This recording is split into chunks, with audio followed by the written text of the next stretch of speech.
ҷиҳати татбиқи дастуру ҳидоятҳое ки оиди дастгирии қишри ниёзманди ҷомеа ки дар паёми имзонаи президенти ҷумҳурии тоҷикистон барраса гардид дар ноҳияи восеъ бо пешниҳоди мақомоти иҷроияи ҳокимияти давлатии ноҳия ва дастгирии шахсони саховатманд ба 29 нафар кӯдакон ятимони кул кӯмаки яквақтаина расонида шуд. дар арафаи соли нави милодӣ ба кӯдакон сару либоси зимистона ашё ва лавозимотҳои хониш ва ҳар гуна шириниҳо тӯҳфа карданд. раиси ноҳияи восеъ бо кӯдакон ҳамсӯҳбат шуда бо ҳар кадоми онҳо самимона гуфтугӯ кард. таъкидҳои пешвои миллат президенти ҷумҳурии тоҷикистон муҳтарам эмомалӣ раҳмонро ба онҳо расониданд ки кӯдакон ҳаргиз худро танҳо ҳис накунанд. онҳо зери таваҷҷӯҳи роҳбари давлат қарор дошта таҳти ғамхории давлату ҳукумат мебошанд.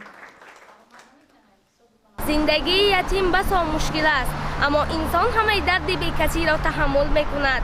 وقتی دست مهربانی و نوازشکارش را بالای سرش احساس میکند، برای ما یتیمان همین مهر و محبت را پیشوای معظم ملت عطا نمود.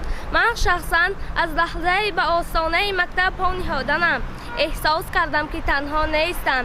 پیشوای معظم ملت داریم و او مرا پدرانه دوست می‌دارد. ما از محبت پیشوای معظم ملت برخوردار شده شکرانه دوران صاحب استقلال مملکت میکنیم.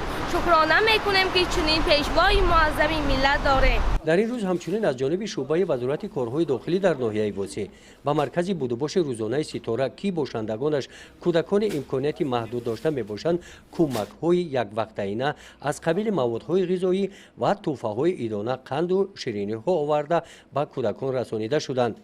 از نام رهبری شعبه وزارت کارهای داخلی در ناحیه واسع تاکید کرده شد که کارمندان میلیسیا همیشه آماده هستند به کودکان این مرکز کمک‌های خود را رسانند.